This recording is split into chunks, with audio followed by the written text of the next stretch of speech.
Hi, this is my quick and dirty video to show you how I use voice stealing.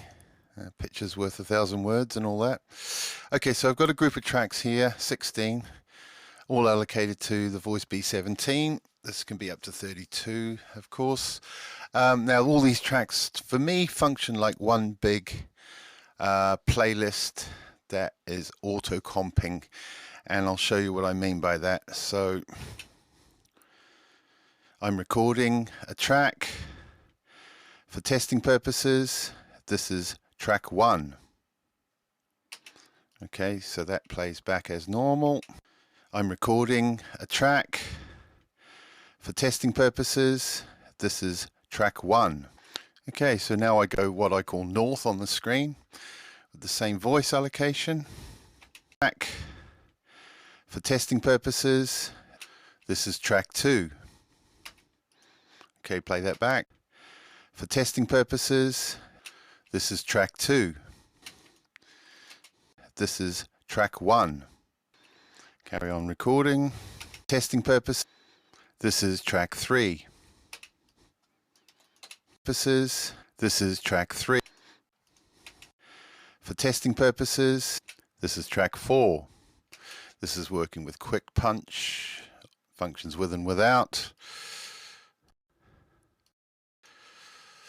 Track for testing purposes, this is track 5.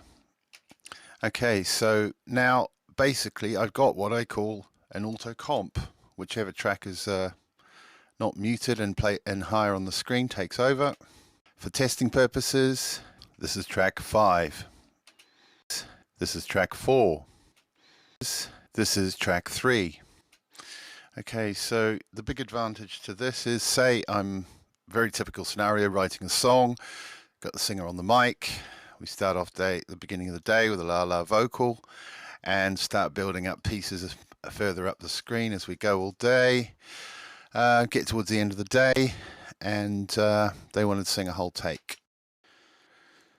La la la, this is me singing a complete take, replacing the existing old lyric and trying a new melody idea at the same time. Right, so that's our current master take. La la la, this is me singing a complete. But the brilliant thing is, because they're all on the same voice and taking over, as opposed to having 16 independent voices, is that I haven't had to mute my comp below. So at any point I can cut back. A track for testing purposes, this is track 3, track 5, etc, etc. So when it comes time to comp, I've basically left the pieces on screen, muted and unmuted, that I do and don't want, and I can at that point either choose to put them all onto a master comp or not. Now the difference between that and playlist is that I would have to constantly use the layering, which meant it sent my current piece to or the current comp to another playlist and replace it with a new one. And I lose all memory of which pieces were relevant, which weren't. Combine that with the fact that playlists won't auto take over as this work method does.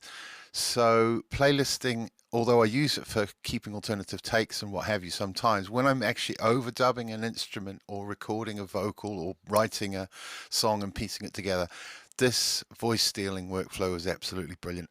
So I hope you get the picture. I'm sure you do, and I will sign off for now. Thanks. Bye.